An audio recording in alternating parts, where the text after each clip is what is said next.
Everything that irritates us about others can lead us to an understanding of ourselves.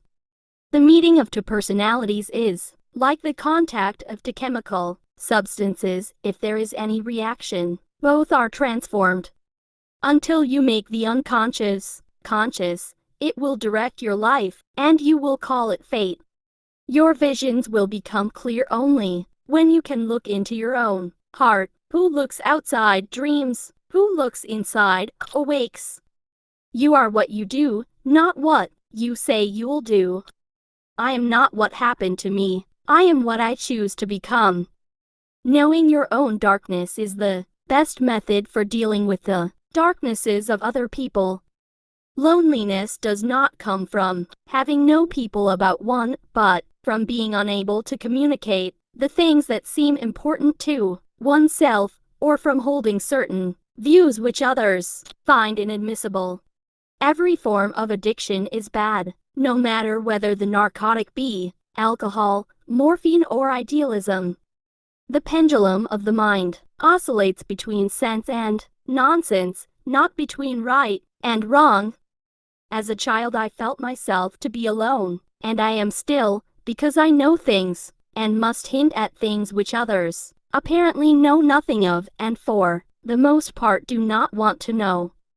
The privilege of a lifetime is to become who you truly are.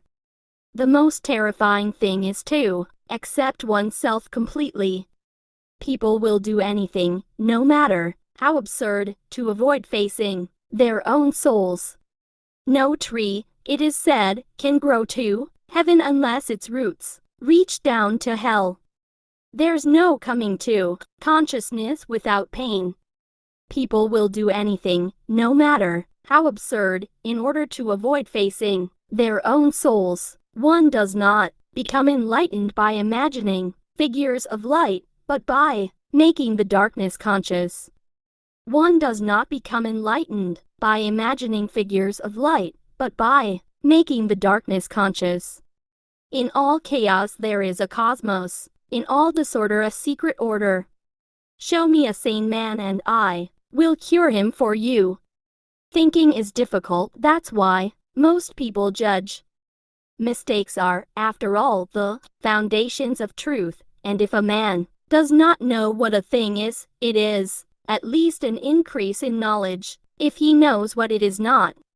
As far as we can discern, the sole purpose of human existence is to kindle a light of meaning in the darkness of mere being. Thinking is difficult, that's why most people judge. We cannot change anything unless we accept it. Whatever is rejected from the self appears in the world as an event. How can I be substantial if I do not cast a shadow? I must have a dark side also if I am to be whole. Where wisdom reigns, there is no conflict between thinking and feeling.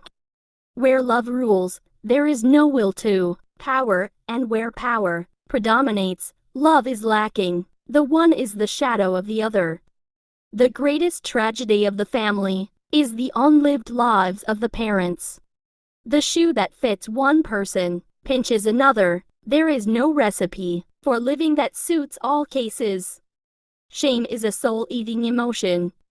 Through pride we are ever deceiving ourselves, but deep down below the surface of the average conscience, a still, small voice says to us, something is out of tune.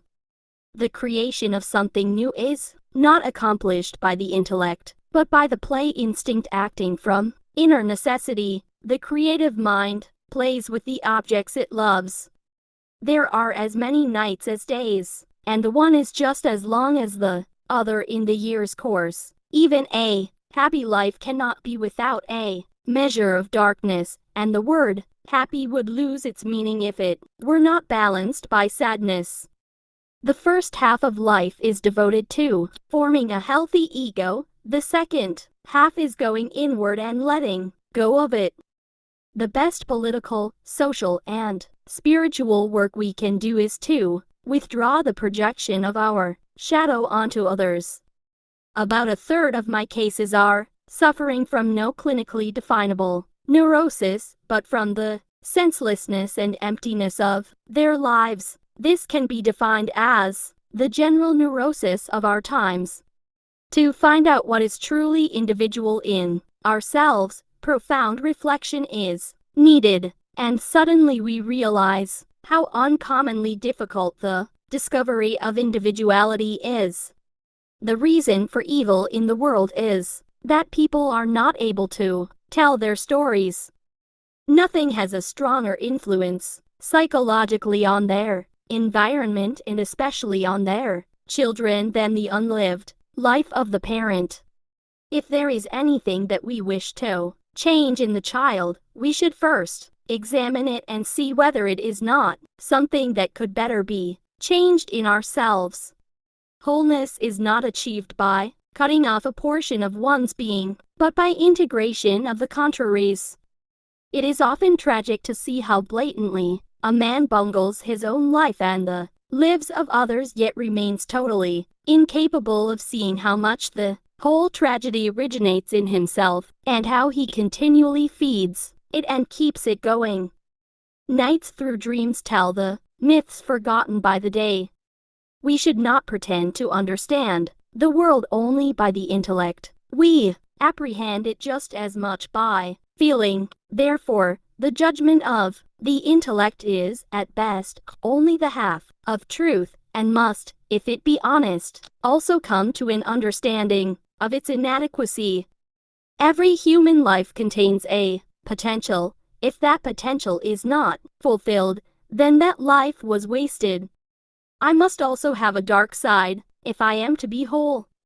Even a happy life cannot be without a measure of darkness, and the word happy would lose its meaning if it were not balanced by sadness.